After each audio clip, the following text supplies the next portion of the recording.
ஆரா, நேற்று நியூஸ் பார்த்தியா? என்ன ஆச்சு? நேற்று நியூஸில் ஆக்டர் அஜித்குமார் சார் வந்து கார் ரேசிங் போயிருந்தார். ஆனால் சடனாக அவங்க கார் வந்து ஃபயர் ஆச்சு. ஆனால் அவர் கேஷுவலாக நடந்து வராரு. இந்த மாதிரி நிறைய கார் ரேசர்ஸை பார்த்துருக்கேன். கார் ஃபயர் ஆகும்போது கேஷுவலாக நடந்து வர்றது. அவங்களுக்கு பயமே இல்லையா?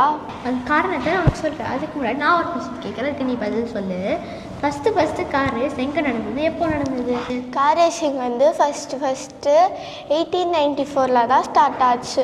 ஃப்ரான்ஸில் பாரிஸ் சிட்டியிலேருந்து ரோமன் பாரிஸ் சிட்டிக்குள்ளே ஃபஸ்ட்டு கார் ரேஸ் நடந்தது. அப்போல்லாம் காருக்கு ஸ்டீம் இன்ஜின் தான் யூஸ் பண்ணாங்க. ஸ்டீம் இன்ஜின் யூஸ் பண்ணுறாங்களா? அப்போ எவ்வளோ தூரம் வரைக்கும் போகும்?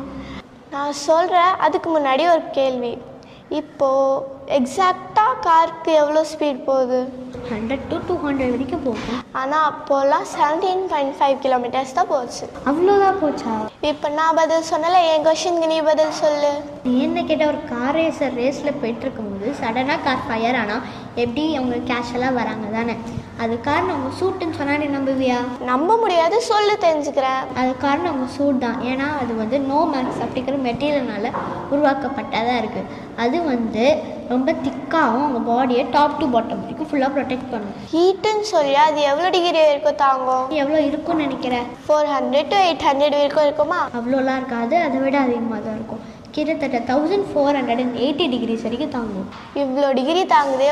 1 செகண்ட்லேருந்து 10 செகண்ட்ஸ் வரைக்கும் தானே தாங்கும்? கொஞ்சம் மேலே கிட்டத்தட்ட 12 செகண்ட்ஸ் வரைக்கும் தாங்கும்.